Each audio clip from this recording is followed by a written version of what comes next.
Öncelikle herkese merhaba. Gecenin Yıldızları kanalıma hoş geldiniz. Yağmur Öztürk ve Erkan ile beraber yeni videomda hoş bulduk.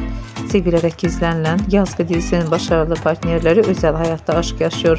Sevgili olduğunu herkese duyuran çiftlerden güzel görüntüler, yeni paylaşımlar geldi. Ben de görüntüleri sizlere sunuyorum. Umarım beğenirsiniz. Hoşça kalın arkadaşlar.